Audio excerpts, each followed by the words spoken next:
Welcome back बच्चों। चलो आज के सेशन में करेंगे कुछ सेट का paper number 10 Kumar 2020 paper set का। सही है। सबसे पहले आपने नहीं किया तो इसको सॉल्व कर लो और जहां भी डाउट पड़े वो वीडियो में सॉल्यूशन में देख सकते हो। चलो सीधे देखे जाए। पढ़ो फर्स्ट क्वेश्चन क्या है बच्चों।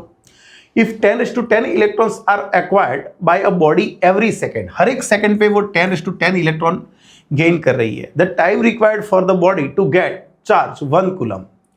समझो नंबर ऑफ इलेक्ट्रॉन्स कितने आ रहे हैं, 10:10 इलेक्ट्रॉन्स पर 1 सेकेंड। एक सेकेंड में इतने इलेक्ट्रॉन्स आ रहे हैं तो t सेकेंड्स में कितने इलेक्ट्रॉन आते होंगे, n इंटू हम लिख सकते हैं 10⁻10 इंटू टी। इतने total number of electrons body पे आए होंगे। तो उसको 1 कूलम चार्ज गेन करना है तो हम लिख सकते हैं Q is equal to NE। Q की जगह पे क्या लिखेंगे 1 कूलम। ये हो गया 10:10 इंटू टी और E की वैल्यू 1.6 इंटू 10⁻19।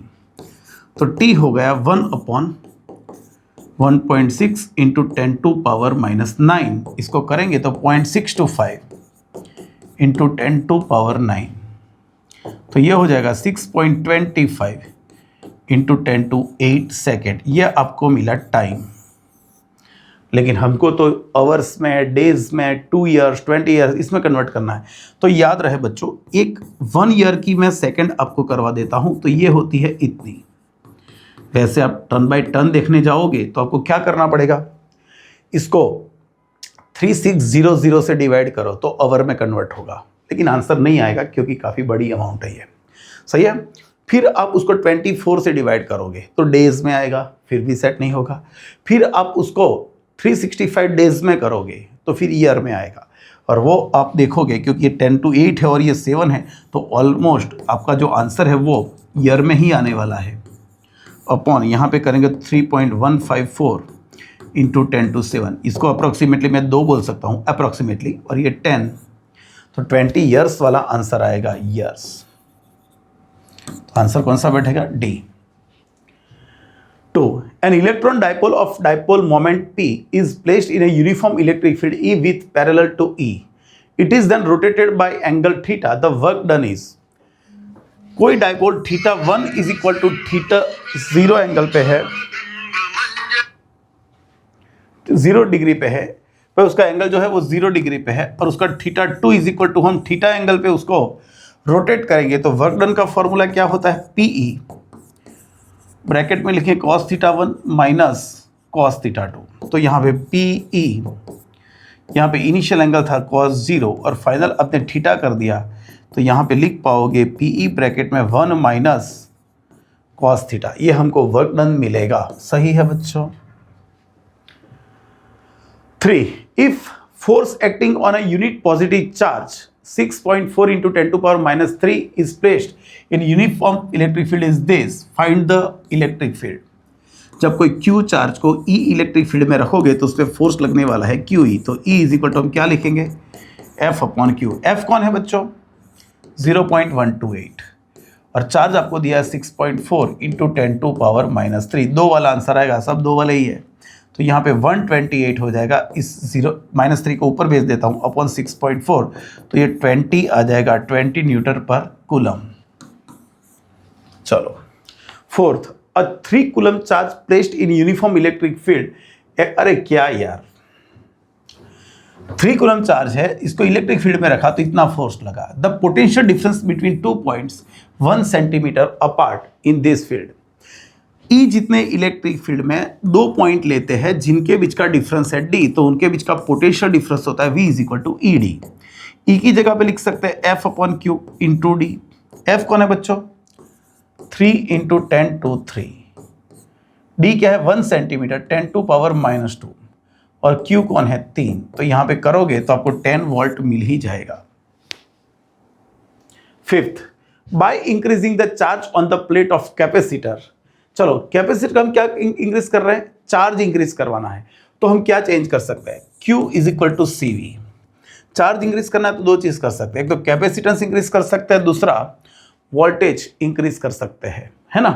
कोई बोला सर कैपेसिटेंस तो चेंज होता नहीं है। अरे भाई हमको यहाँ पे सेम कैपेसिटेंस नहीं बोला है कि कैपेसिटेंस को चेंज नहीं करना, डायमेंशन चेंज नहीं करना है।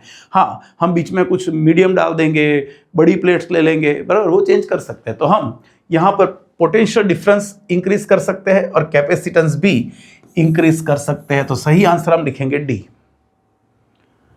6. A rectangular hexagon of side 10 cm has a charge 5 microcoulomb at each of its vertices. Calculate the potential at the center of hexagon. Hexagon पर हेक्सागन बोला है, उसकी हर एक साइड है r लेंथ की। तो सिंपल, उसके हर एक वर्टेक्स से उसका जो सेंटर का डिस्टेंस होगा, ये यहाँ पे 60 डिग्री बनाएगा, यहाँ पे 60 डिग्री सब। तो ये भी r होगा, ये भी r होगा, ये भी r होगा। तो हर एक वर्टेक्स पे आपने q चार्ज रखा है और आपको सेंटर पे पोटेंशियल चाहिए। किसी एक का यहाँ पे पोटेंशियल क्या होगा, k3/r, लेकिन सभी पॉजिटिव चार्ज ही है, मतलब पोटेंशियल तो वेक्टर क्वांटिटी नहीं है, स्केलर क्वांटिटी है। तो यहाँ पर हमको एल्जेब्रिक सम करना पड़ेगा और सभी पॉजिटिव है तो हम मल्टीप्लाई बाय 6 कर देंगे। 6 9 × 10⁻⁹। हर एक चार्ज कितने का है, 5 माइक्रोकूलम, तो 5 × 10⁻⁻6 और डिस्टेंस क्या है 10 सेंटीमीटर, 10⁻⁻1। ये हो जाएगा 270 × 4, 2.7 मेगा वाला आएगा, मतलब 2.7 × 10⁶ वोल्ट आ जाएगा। सही है, देख लो एक बार, सही है। Current density in a copper wire is this, okay, 2.5 × 10⁸ ampere metre square. 8 ampere current is flowing through a diameter of wire. Current density का फॉर्मूला हमने क्या पढ़ा, I/A। जो वायर है तो उसका क्रॉस सेक्शन क्या होगा, सर्कुलर, तो यहाँ पे लिख सकते हैं πr²। तो हम यहाँ पे काम करेंगे, पहले रेडियस फाइंड करेंगे I/πj करके। करंट क्या है बच्चों 8, पाई क्या है 3.14, करंट डेंसिटी क्या है 2.5 × 10⁸। चलो तो इसको ठीक से करें तो हमारे पास कैलकुलेटर तो है कि नहीं है, नहीं है कैलकुलेटर, है 8 डिवाइडेड बाय 3.14 डिवाइडेड बाय 2.5, ये आ गया 1 आ गया इंटू 10⁻⁻8। इसका स्क्वायर रूट निकालेंगे तो 1 × 10⁻⁻4 मीटर।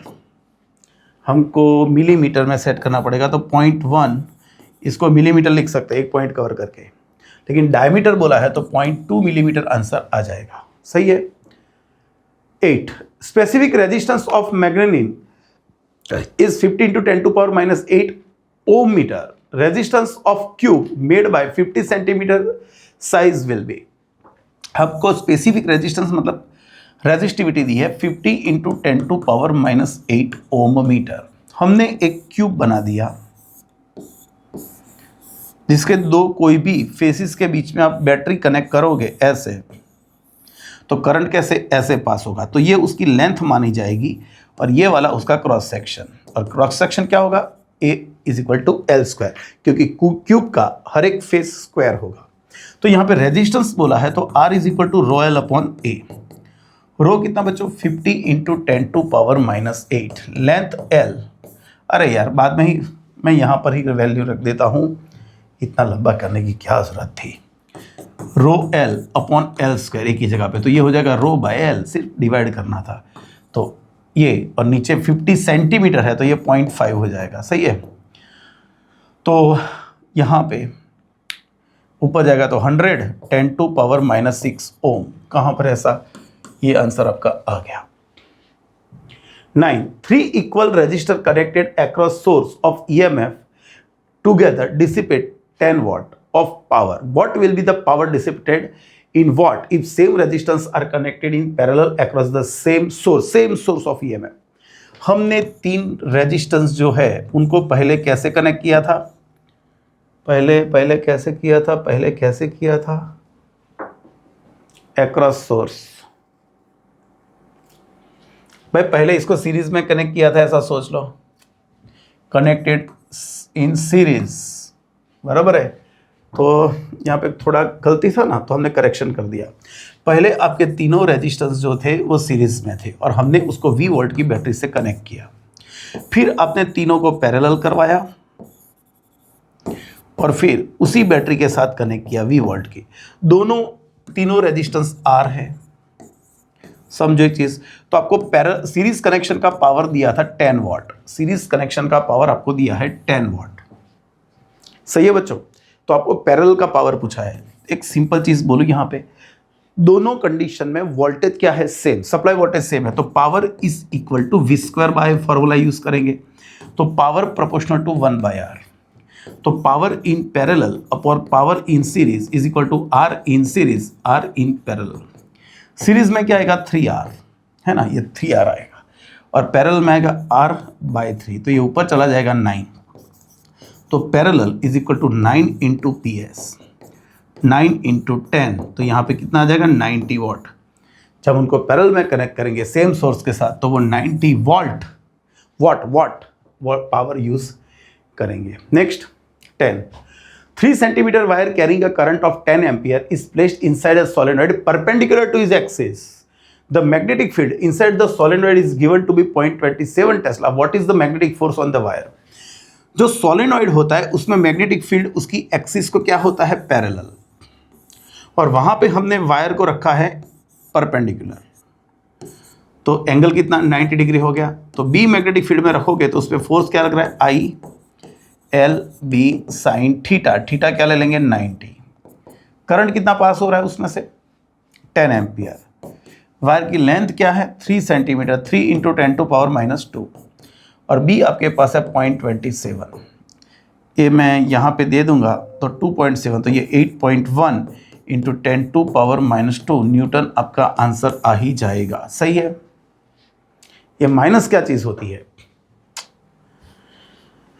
ऑप्शन पे कैसे दिया। 11, a strong magnetic field is applied on a stationary electron. Magnetic field कितना भी स्ट्रॉन्ग क्यों ना हो, जो आपका इलेक्ट्रॉन स्टेशनरी है तो वो स्टेशनरी रहेगा, क्योंकि according to which formula, F is equal to Q into V cross B।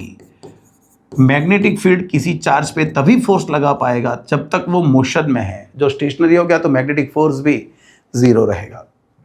12, a particle having charge q moving with velocity 2 meter per second in uniform magnetic field B is equal to given I plus 2j plus 3k, particle moves in x direction, force acting on it will be। चलो एक simple चीज सोचे, अभी हमने force का formula लिखा q into V cross B. यहाँ पे डायरेक्शन की बात करनी है तो मैं वैल्यू लिखने वाला नहीं हूं, चलो लिख भी लेता है, कोई प्रॉब्लम नहीं। q कौन है, चार्ज, पॉजिटिव नेगेटिव नहीं दिया तो पॉजिटिव मान लो, चलो बात खत्म। v कितना है बच्चों 2 मीटर पर सेकेंड, कहां पे जा रहा है x डायरेक्शन में, तो 2i cap cross i plus 2j plus 3k। तो यहां पे 2 क्रॉस i तो 0 हो जाएगा, प्लस 2 2 जा 4 i क्रॉस j तो k कैप, प्लस 2 3 जा 6 i क्रॉस j तो k तो माइनस j हो जाएगा। तो यहां पर देखो आपका फोर्स क्या आ गया q into -6j plus 4k। आप देख सकते हो कि उस पर जो फोर्स लग रहा है वो y और z दोनों डायरेक्शन में है, मतलब yz प्लेन में है। तो यहां पे आप देख पाओगे कि फोर्स है zy प्लेन में। 13, फोर्स एक्टिंग ऑन अ पोल पर of magnet per unit magnetic field F upon B। तो ये कौन होगा भैया, तो पोल स्ट्रेंथ होगी, हमने पढ़ा है, पोल स्ट्रेंथ भी बोल सकते हो या इसको मैग्नेटिक चार्ज भी बोल सकते हो, चलेगा। 14, right magnitude of resultant force acting on a bar magnet placed in uniform magnetic field. Uniform magnetic field में आप कोई भी डाइपोल रखोगे या कोई भी मैग्नेट रखोगे, उस पर लगने वाला फोर्स ऑलवेज 0 होगा। 15, a pair of adjacent coil has mutual inductance of 1.5 Henry। Mutual inductance दिया है 1.5 Henry. If the current in one coil is changes from 0 to 20, भाई करंट डेल्टा ई कितना चेंज हुआ 20 एम्पियर, कितने टाइम में delta T is equal to 0.5 second में change हुआ, तो आपको चेंज ऑफ फ्लक्स पूछा है। चलो मैग्नेटिक म्यूचुअल इंडक्टेंस का फॉर्मूला क्या लिखे, change of flux in second upon change in current in first coil. Okay, यहाँ पे फर्स्ट सेकंड कुछ नहीं दिया तो हम मान लेंगे अप्रोप्रिएट वैल्यू। सो हमको डेल्टा 5 फाइंड करना है, ये कितना है 1.5, डेल्टा 5 तो हमको फाइंड करना है, और ये कितना 20 सामने चला जाएगा तो डेल्टा 5 कितना आ गया 30 वेबर। सिंपल है बच्चों। 16, series combination of 10 ohm resistance and 5 centimetre long solenoid having 5 milli henry self inductance are connected to 10 volt battery. अरे ये डीसी बैटरी बोला है, डीसी बैटरी है, देख लो। Current passing through the solenoid in steady state, भाई current is equal to हम direct लिख देंगे E अपॉन R। यहां पर रिएक्टेंस नहीं लेंगे, क्यों? क्योंकि डीसी बैटरी है, डीसी बैटरी में इंडक्टर का इंडक्टिव रिएक्टेंस होता ही नहीं है, जीरो होता है, तो सिर्फ यहाँ पे रेजिस्टेंस ही वर्क होगा। तो ये है आपका 10 वोल्ट का बैटरी और ये 10 ओम का रेजिस्टेंस, तो करंट हमको मिलने वाला है 1 ampere. 17 as shown in figure a copper ring is provided cut in it. भाई यहाँ पे कट है, मतलब सिंपल हो गया कि ये क्लोज लूप नहीं है। It is arranged horizontally and bar magnet is allowed to fall freely such that its length is parallel to axis of ring. Acceleration of magnet will be g के बराबर ही होगा। कोई बोलेगा नहीं sir, according to Lenz law ये magnet जब इस पे गिरेगा तो यहाँ पे जो इंड्यूस्ड करंट होगा वो मैग्नेट की मोशन को अपोज करेगा, तो फिर उसका एक्सेलरेशन g से कम नहीं हो जाएगा। लेकिन बच्चों याद रहे, according to Faraday's law EMF और इंड्यूस्ड करंट कब जनरेट होगा? जब ये क्लोज लूप होगी। तो क्लोज लूप है ही नहीं ये तो, है ना, इसलिए यहाँ पे करंट जनरेट हो ही नहीं वाला, तो फिर एक्सेलरेशन जी ही रहेगा। 18 when 10 ampere current passes through 12 ohm resistance maximum voltage. देखो लेकिन सर्किट कौन सी है बोलो, वो भी नहीं दिया यार। चलो भाई हम एसी सर्किट पकड़ के चलते हैं, क्योंकि ये 18th वाला है तो उसी आ रहेगा। हमको वीएम फाइंड करना है। भाई वीएम होता है IM इंटू आर, लेकिन हमको यहाँ पे सिर्फ करंट दिया है जो, देखो बच्चों वैसे देखने जाए तो ये 120 डायरेक्ट लिख सकते हो। कौन सा? डीसी सर्किट है। डीसी सर्किट है तो क्या लिखोगे डीसी सर्किट के लिए? R is equal to V by, sorry current बोला है ना, वोल्टेज बोला है, वोल्टेज। तो यहाँ पर V is equal to IR लिख सकते हैं। V is equal to IR। I कितना है? 10 और ये 12, तो आपका आंसर ये आ जाता। लेकिन हम ये भी एक बार देख लेते हैं। Vm is equal to IM into IR, तो ये IRMS इंटू √2 होता है, इंटू R भी लिख सकते हैं। यहाँ पे I maximum is equal to IRMS into √2। RMS जो कुछ नहीं बोला है, मतलब ये RMS है। √2 मतलब 1.414 और रेजिस्टेंस आपको दिया है 12। इसको करोगे तो मुझको लगता है ये आंसर भी आ सकता है। तो 10 मल्टीप्लाई बाय 1.414 मल्टीप्लाई बाय 12, तो वो देखा ये आंसर भी आ रहा है 169.68। तो हम दो टिक करेंगे, जो AC है तो ये टिक किया, DC है तो ये टिक किया। सही है बच्चों, याद रहना चाहिए। 19 अ कॉइल ऑफ, अब यहाँ पे कॉइल वर्ड यूज किया है, पासिस थ्रू रेजिस्टेंस बोला है, तो फिर कॉइल कहाँ से है? सही है। A coil of self inductance 1 henry and resistance 200 ohm is connected to AC source of frequency this much. Okay, frequency nu दी है। The phase difference between voltage and current. Phase difference का formula हमने लिखा है XL minus XC upon R। यहाँ पर XC तो है नहीं, कैपेसिटिव रिएक्टेंस, तो XL अपॉन R लिखेंगे। XL की जगह पे ओमेगा L और ओमेगा की जगह पे 2 पाई न्यू लिख सकते हैं हम लोग। तो चलो 2 पाई, फ्रीक्वेंसी कौन है बच्चों? 200 अपॉन पाई। L कौन है बच्चों? 1 हेनरी। रेजिस्टर कौन है? 200। तो यहाँ पे 5 is equal to 10, 5 is equal to 2 आया। ये कहाँ पे होता होगा? तो 5 आपको लॉग टेबल में पकड़ के चलना है, 10 इनवर्स 2 देख लेना, शायद मेरे हिसाब से ये वैल्यू आनी चाहिए। 45 से तो बड़ा आएगा, मतलब 63 और 75 में से कोई एक आएगा। मैं अंदाजा लगाता हूँ 63 आएगा शायद। 20 इन RC circuit, AC circuit current is, RC circuit है तो हमको पता है कि करंट लीड करेगा वोल्टेज कितना? Pi by 2। अरे नहीं, सिर्फ कैपेसिटर नहीं है, RC है, तो फिर हमको फाइंड करना पड़ेगा। तो यहाँ पे 10 फाई क्या होता है? XL माइनस XC, लेकिन XL तो है नहीं, तो सिर्फ XC अपॉन R आएगा। XC क्या है? 1 अपॉन ओमेगा C और इंटू R हो गया। तो 5 हो गया 10 inverse 1 upon omega C R। तो देखो यहाँ पे क्या आया? Current is ahead of voltage, current voltage से आगे होगा। कितना? तो इतना आगे होगा।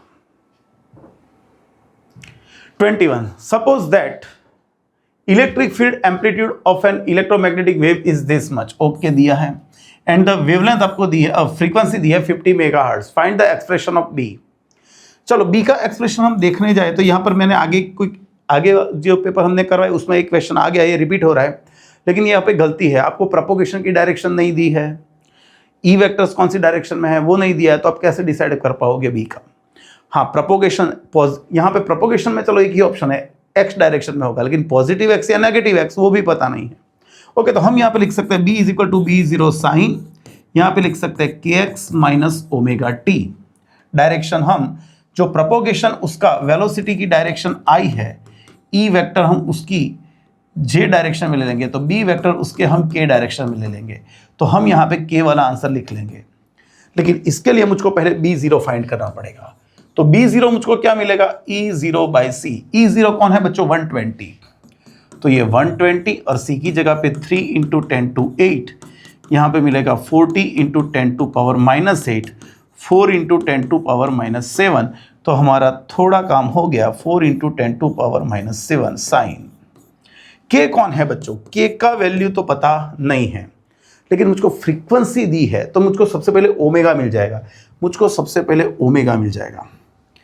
ओमेगा कौन होता है, 2 पाई न्यू, 2 पाई होता है 3.14 और ये 50 मेगा हर्ट्ज 10 to 6, तो यहाँ पे 6.28, अरे 3.14 ही रखो बच्चों, पावर में सेट हो जाएगा, 3.14 इंटू 10 to 8 हो गया बच्चों। तो चलो ये भी आ गया, और के चाहिए तो हमको एक चीज़ पता होनी चाहिए, स्पीड क्या होती है, स्पीड क्या होती है, C is equal to omega by K, तो के को सब्जेक्ट बना दो तो K is equal to omega by C बन जाएगा।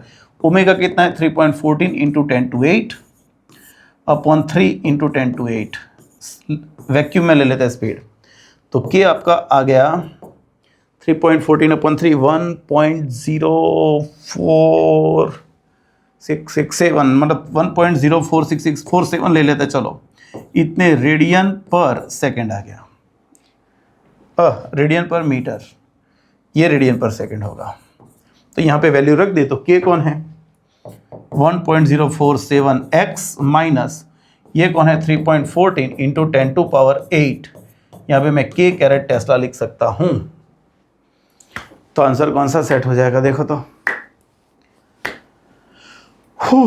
तो ये आंसर आपका आ गया सी वाला। 22 which is used for Lasik eye surgery, पूरी दुनिया को पता है अल्ट्रा वायोलेट है ना।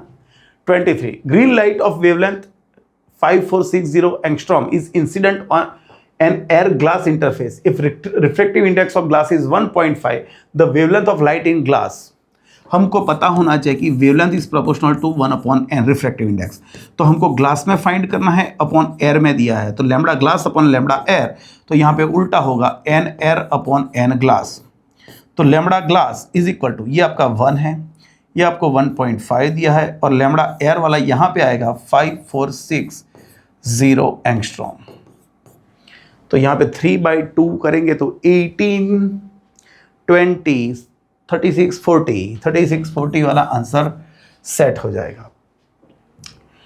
24 which of the following is used for optical fibre, optical fibre में कौन होता है, टोटल इंटरनल रिफ्लेक्शन।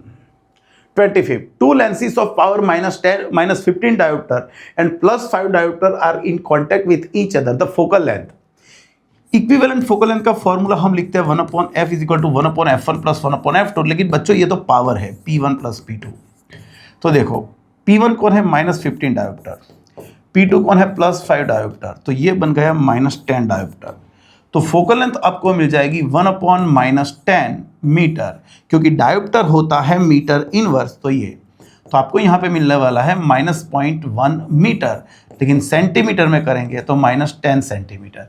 आंसर कहाँ पे आया, C. 26 in Young's double slit experiment if the distance between two slit is 0.01, two slit is this, नहीं ये गलत है, गलत है, गलत है, गलत है, डिस्टेंस बिटवीन टू फ्रिंज होगा यहाँ पे, distance between to fringe is 0.01 centimetre, fifth bright fringe and dark fringe from central maximum is, देखो मैंने बोला ना सही है, यहाँ पे क्या बोला है कि स्क्रीन के मिड पॉइंट से ये जो फिफ्थ ब्राइट है उसका डिस्टेंस आपको फाइंड करना है, और ये थोड़ा अलग कलर ले लेता हूँ, ये फिफ्थ डार्क है, उसका डिस्टेंस आपको फाइंड करना है। चलो, और अब दिया क्या है, डिस्टेंस बिटवीन टू फ्रिंज, दो फ्रिंज के बीच का डिस्टेंस होता है लैम्डा डी बाई डी, और वो आपको दिया है 0.01 सेंटीमीटर।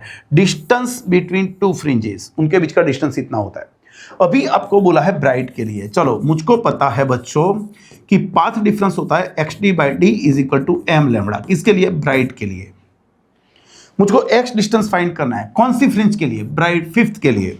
तो मैं यहाँ पर लिखूंगा फिफ्थ 5 लैम्डा, और ये डी सामने चला जाएगा, डी नीचे चला जाएगा। लेकिन इसकी जगह पे तो हम लिख सकते हैं 0.01, तो 5 इंटू 0.01, तो ये हो गया 0.050 सेंटीमीटर आ गया। और दूसरी बात करेंगे डार्क फ्रिंज की बात, तो यहां पे लिखेंगे X D by D is equal to 2n minus 1 lambda by 2। चलो, यहां पे क्या रखे? फिफ्थ रखे, तो x5 d बाई डी, यहाँ पे 5 रख दोगे तो ये 9 हो जाएगा लैम्डा बाई 2। तो x5 is equal to 9 by 2 और lambda capital D upon small D. इसकी जगह पर तो हम लिख सकते हैं 0.01, तो 9 बाई 4.5 0.045 वाला आंसर आएगा 0.045 सेंटीमीटर। तो 0.050 और 0.045 सेंटीमीटर, ये अपना आंसर आ गया। 26 for a given slit ratio of diffraction angle of fringes of first maxima and first minima. चलो, मैक्सिमा के लिए क्या कंडीशन थी? डिफ्रैक्शन मैक्सिमा के लिए d sin theta is equal to 2m plus 1 lambda by 2।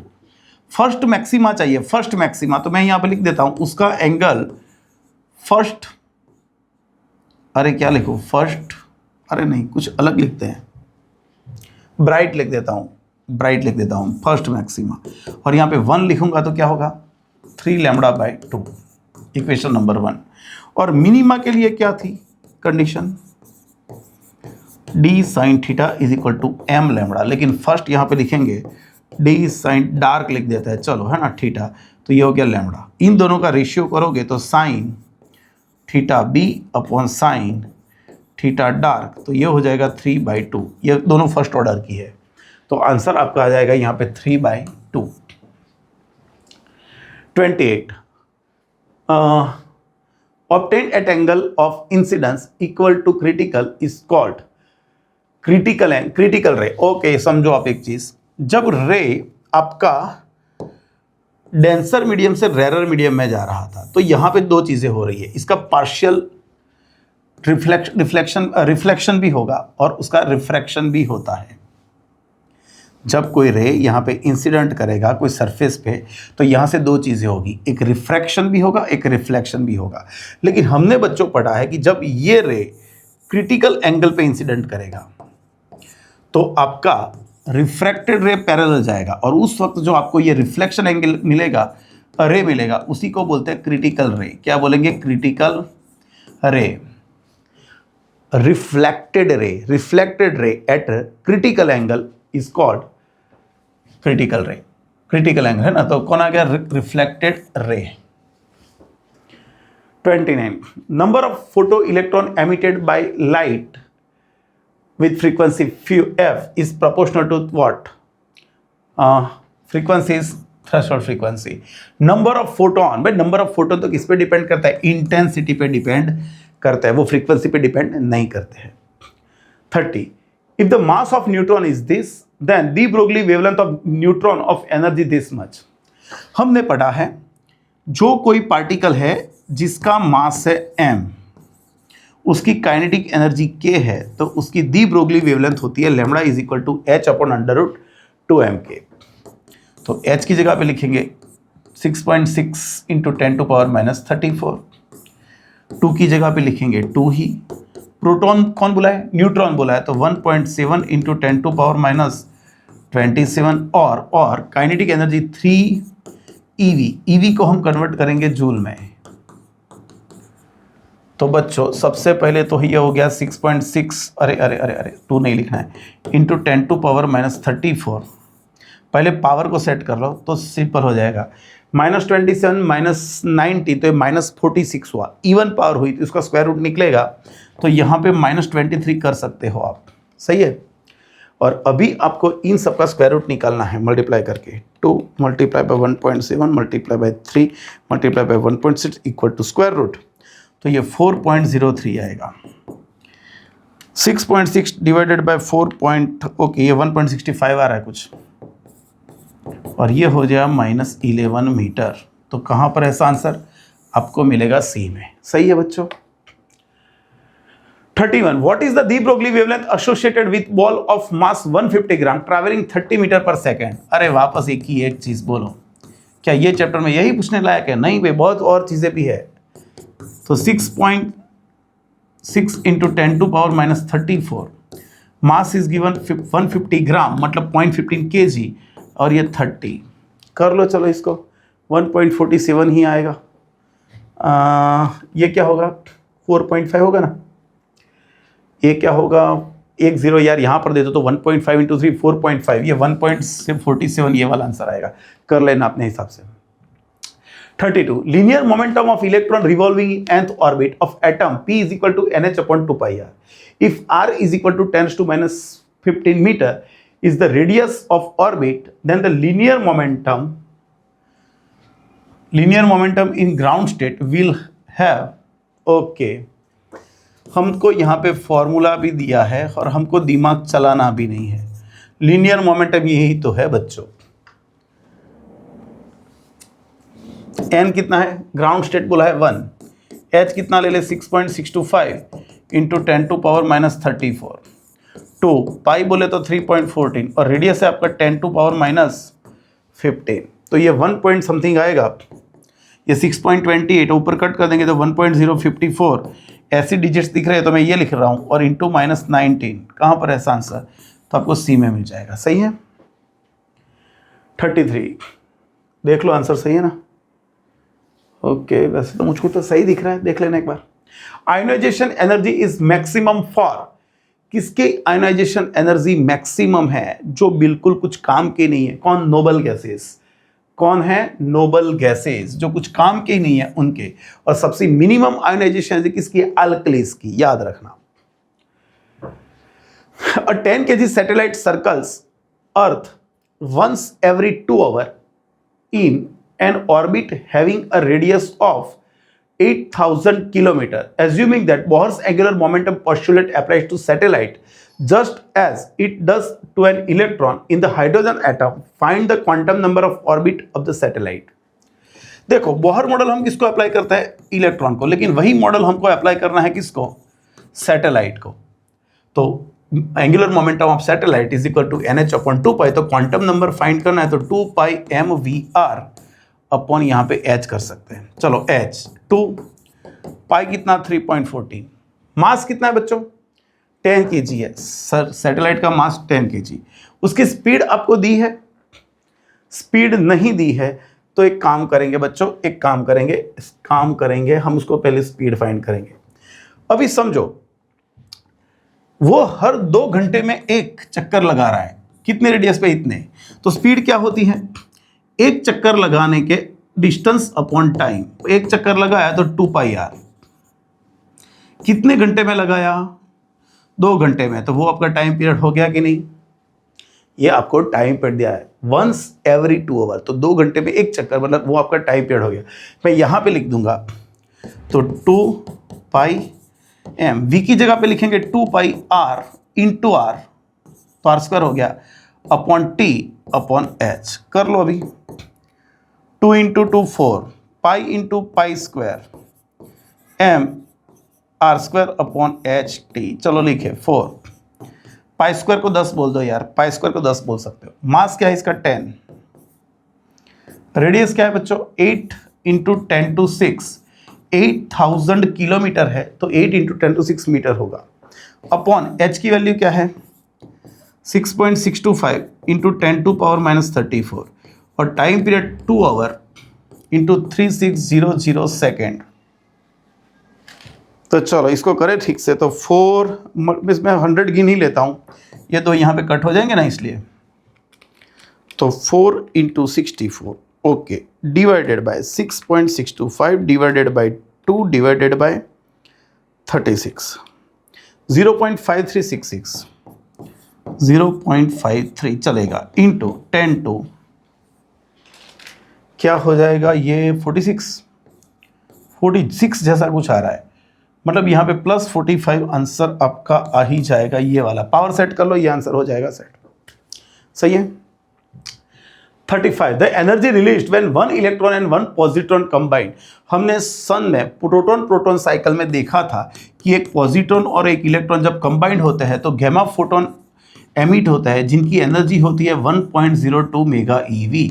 तो इसी एनर्जी को हमको काउंट करना था, तो मेगा मतलब 10 टू 6, ईवी मतलब 1.6 इंटू 10 टू पावर माइनस 19। इन दोनों को मल्टीप्लाई कर देंगे तो 1.6 इंटू 10 टू, ये आंसर सेट हो जाएगा।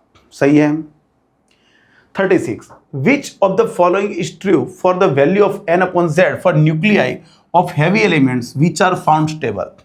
देखो भाई, लाइट वेट न्यूक्लियाई 1H1 या तो फिर 2He4 लिखते हैं। चलो ये तो एक एक्सेप्शनल केस है, ये इसको छोड़ दो बच्चों।